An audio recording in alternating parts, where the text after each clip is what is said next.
এই যে আমাদের পার্শ্ববর্তী দেশ আপনারা সবাই জানেন বাংলাদেশ, সেখানে ধর্মের সঙ্গে অধর্মের কতখানি যুদ্ধ চলছে। কি ভয়ানক অবস্থা, কি নিদারুণ অবস্থা আমাদের সনাতন ধর্মাবলম্বী হিন্দুর কাছে। বড় লজ্জার বিষয়, বড় দুঃখের বিষয়, আমরা আমাদের ধর্মটাকে রক্ষা করতে পারছি না। ধর্মটা রক্ষা করতে না পারার প্রধান কারণ হলো আমাদের মধ্যে একতার বড় অভাব। আমরা শুধু নিজের টুকুই বুঝি, নিজের সংসারের বাইরে আমরা অন্য কিছু চিন্তা করি না। কে মরলো, কে বাঁচলো, কার ভালো হলো, কার মন্দ হলো, তাতে আমার কি আসে যায়? ওদের হয়েছে হোক না, আমার তাতে কি, আমি তো ভালো আছি। কিন্তু ওদের আজকে যা হচ্ছে, একদিন যে আমার জীবনেও সেটা হবে না, তার জন্যই তো প্রতিবাদে নামতে হয়, তার জন্যই তো আগে থেকে রুখে দাঁড়াতে হয়। কিন্তু হায়, আমাদের সনাতন ধর্মাবলম্বী হিন্দুর কাছে এটা লজ্জার বিষয় যে আমরা আমাদের ধর্মকে রক্ষা করতে পারছি না, বাঁচিয়ে রাখতে পারছি না, আমাদের সংস্কৃতিকে বাঁচাতে পারছি না। আমাদের এই ভারতবর্ষ এবং বাংলাদেশ দুটি তো একই ছিল। সোনার দেশ ছিল আমার ভারতবর্ষ, সোনার দেশ ছিল আমার বাংলাদেশ। ভারত আমার জগত সভার শ্রেষ্ঠ আসন। সত্যি আমাদের দেশকে প্রণাম করার জন্য বিদেশ থেকে মানুষ ছুটে আসে। চৈতন্য মহাপ্রভু কার?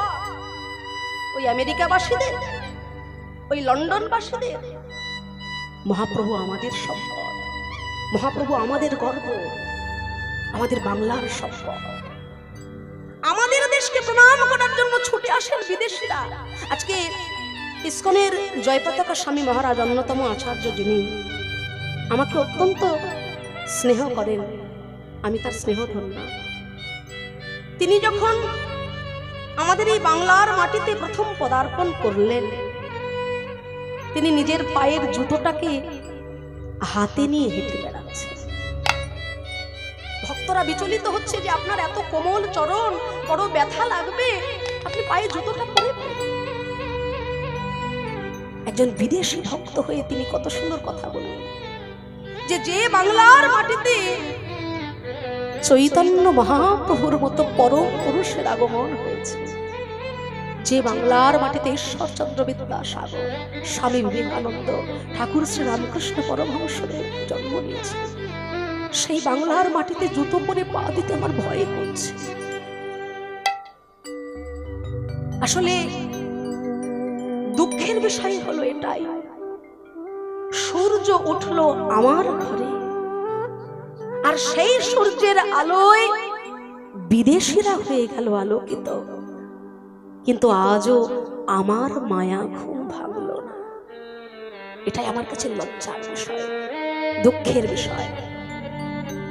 তাই ভক্তমণ্ডলী, ভক্তিমতী মায়েরা, আমি জ্ঞানহীনা, ভক্তিহীনা, আপনাদের উদ্দেশ্যে কিছু উপদেশ দেওয়ার কোনো ক্ষমতা বা কোনো ধৃষ্টতা আমার নেই। কিন্তু আপনারা গৌর গোবিন্দ অনুরাগী ভক্তবৃন্দ, গুণীজন, জ্ঞানীজন, পণ্ডিতজন, সাধুগুরু বৈষ্ণবজন, চরণে ধরে নিবেদন, আসুন আমরাও এগিয়ে আসি। আমাদের সোনার দেশকে রক্ষা করার জন্য আমরাও হাতে হাত মিলিয়ে, কাঁধে কাঁধ মিলিয়ে লড়াই করব, যতটুকু সম্ভব প্রতিবাদ করব, যতটুকু সম্ভব মুখ খুলব। না হলে ওই বিপদ, ওই নিদারুণ অবস্থা, ওই নিদারুণ দশা হতে বেশি দিন আর সময় নেই আমাদের। তাই নিজের ধর্মকে, নিজের জাতিকে রক্ষা করার দায়িত্ব আমাদের প্রত্যেক সনাতন ধর্মাবলম্বী মানুষ। আমরা প্রত্যেকে এগিয়ে আসবো, আমরা প্রত্যেকে কিছু না পারি অন্তত প্রতিবাদটুকু করব আমাদের ধর্মকে রক্ষা করার জন্য, আমাদের দেশকে রক্ষা করার জন্য, আমাদের সংস্কৃতিকে রক্ষা করার জন্য সবাই এগিয়ে আসবে। তাই যে কৃষ্ণ ভগবান কত জ্ঞানের উপদেশ দিচ্ছেন অর্জুনকে, সেই কৃষ্ণ ভগবান কতখানি মিষ্টি কথা বলতে পারেন তা গীতায় লেখা নেই, কিন্তু বৈষ্ণব পদকর্তা তার পদাবলী সাহিত্যের মাধ্যমে আমাদেরকে শিখিয়ে দিচ্ছেন যে কৃষ্ণ ভগবান কতখানি মিষ্টি মিষ্টি কথা বলে রাধারানীর মান ভঞ্জন করার চেষ্টা করছেন। কি বলছেন? শোনো শোনো বৃষভানু বিনোদিনী রায়, শোনো শোনো বৃষভানু বিনোদিনী রায়, ওগো এ জীবনে তোমা বিনা আর কেহ না, এ জীবনে তোমার বিনা আর কেহ না।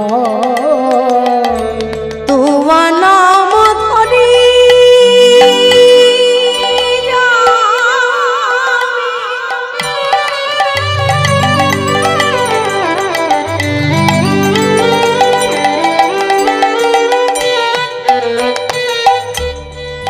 রাধে গো, তোমার নাম ধরি যাবে মুরলি বাজাই, তোমার নাম ধরি যাবে মুরলি বাজায়, ওগো সকল ভুলিয়া সবে আছে আয়ুষেরা, সকলে ভুলিয়া সবে কাছে আসে যোগীর যোগ ভোলে মুনি